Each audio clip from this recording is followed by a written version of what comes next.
Welcome everyone to The Explainer, brought to you by Forge College.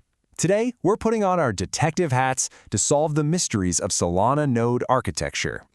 Now, if you've been working with Web3 infrastructure for a bit, you probably already know the basic node roles. But today, we're going way beyond the surface level. We're going to look under the hood to compare the exact responsibilities of RPC and consensus nodes, analyze their operational trade-offs, and really figure out exactly where the bottlenecks hide when your application suddenly starts to lag. Okay, let's take a quick look at our master schematic for today. We'll be covering two nodes, distinct roles, duties and resource demands, tracing reads and writes, real-world troubleshooting, coding a latency probe, and finally, our key takeaways. All right, let's jump right into Section 1, two nodes, distinct roles, and look at the specific node types in Solana. So to really understand our network, we have to look at our two main actors. This separation is honestly what allows a high-frequency network to scale reads without forcing every single client through some critical, system-wide bottleneck. I want you to imagine the RPC node as a frantic, horizontal scaling receptionist fielding thousands of questions a second. It translates client interactions into JSON RPC calls, it batches requests, and crucially, it caches the easy answers. Because it handles a massive volume of mostly read traffic, the RPC node is entirely optimized for low latency requests and response cycles, just juggling an incredible amount of concurrent connections. But in stark contrast to that, you have the consensus node or validator. Think of this as the unbothered backroom vault manager. While the RPC is out front dealing with all the noise, the validator is methodically verifying every single signature, participating in leader rotation, and ensuring strict state progression. It doesn't care about your casual balance query, right? It cares about producing blocks, participating in network gossip, and maintaining the absolute truth of the ledger. Moving on to Section 2, Duties and Demands. Let's talk about the actual resource implications here. The core operational difference between these two is pretty clear once you map it out.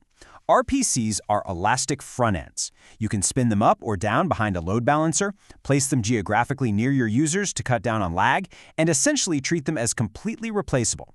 Validators, however, they are conservative, stateful machines requiring strict availability expectations. You absolutely cannot just casually reboot a validator without considering the cluster's overall health, fork resolution, and block finality timings. It's a whole different ballgame. Now, if you want to know where your bottleneck actually is, this is it. This maps the specific node responsibilities directly to the hardware resources they exhaust. Look at the RPC row for a second. It's all about network I/O and memory for those HTTP worker threads. But jump down to the consensus row, and you see disk I/O for ledger storage and really heavy CPU usage for signature verification and banking. What does this mean for us? It means your alerts need to be wired differently for each tier. RPC alerts should scream about HTTP error rates, while validator alerts should trigger on skipped votes or snapshot failures. All right, Section 3, tracing reads and writes. Let's follow the request paths. So, read paths are incredibly fast. Why? Because they often terminate right at the RPC's front desk. If a user asks for a simple slot status or a balance query, the RPC node simply checks its cache and fires the data back. This is fantastic for user experience because it effectively masks any deeper network latency. I mean, the validator doesn't even know the question was asked in the first place. But let's see how this completely changes when we introduce a write transaction. The RPC cannot answer this on its own. When a transaction submission comes in, the RPC acts merely as a forwarder, literally just passing the raw transaction back to the validator.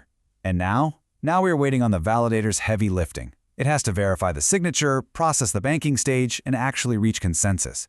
The RPC cache simply cannot hide this delay. Let's move to Section 4, troubleshooting. We're going to look at some real-world scenarios. We have all faced this exact user complaint, right? Why is my balance query taking forever? A user sitting at their wallet interface is staring at a loading spinner, probably questioning their life choices. But as network detectives, we can't just throw more RAM at the problem blindly and hope it goes away. We need to figure out exactly which tier is failing them. Is the receptionist overwhelmed? Or is the vault manager moving too slow? So the absolutely crucial point here is that you must isolate the tier by correlating client-observed round-trip times with the validator's internal block timestamps. You start by measuring the raw RTT to the RPC endpoint. Check your application logs for 5xx and 429 rate-limiting errors. Then you query the validator for its block height and compare the two. This workflow immediately splits the problem space in half. For instance, if your RPC latency is bouncing all over the place, experiencing super high variance, but the validator's block times are perfectly stable, your receptionist is simply overwhelmed. You might even be seeing spikes in HTTP 429 responses. The fix here is easy and elegant. Just hire more receptionists. You scale your RPC tier horizontally, add more replicas, and tune your HTTP worker counts. Conversely, if the RPC responds instantly, but you notice that transactions are stalling in the mempool, or the gap between observed block heights and expected progression is increasing, well, you have a validator constraint. Adding 100 more RPC nodes won't shave a single millisecond off this delay. Your validator's CPU or disk is choking on consensus duties, or maybe there's a gossip network issue happening behind the scenes. Which brings us to Section 5, coding a latency probe. Let's build a diagnostic script. Now, we don't need to get bogged down in raw code here. Our script simply executes this brilliant three-step interrogation technique. First, we send a lightweight get health probe to establish a baseline cluster signal. Then, we don't just ask for the block height once. We sample get block height 5 distinct times. Finally, we compute the median latency from those successful samples. This is vital, guys, because it filters out those weird transient network spikes that might otherwise trigger a false alarm at 2 a.m. And notice how this minimal JSON output provides a highly reliable baseline signal. With just these 3 data points, the health string, the current block height, and that nicely smoothed out median latency, you have exactly what you need to define acceptable latency thresholds and build an SLA that actually reflects user reality. It's so simple, yet so effective. Finally, Section 6, key takeaways. Let's summarize what we've learned.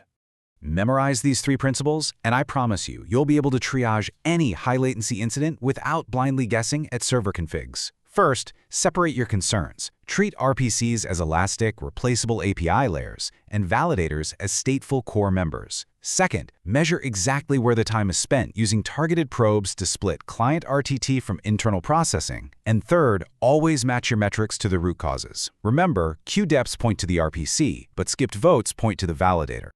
Thank you so much for joining this explainer. I really hope this deep dive has given you the structural clarity you need to optimize your architecture. So, are you ready to deploy your own latency probe and finally uncover your network's true bottlenecks? To learn more about Web3 diagnostics, get access to the actual Python scripts we discussed, and take your next steps in mastering this ecosystem, head over to forge.college. Stay curious, and we'll see you in the next explainer.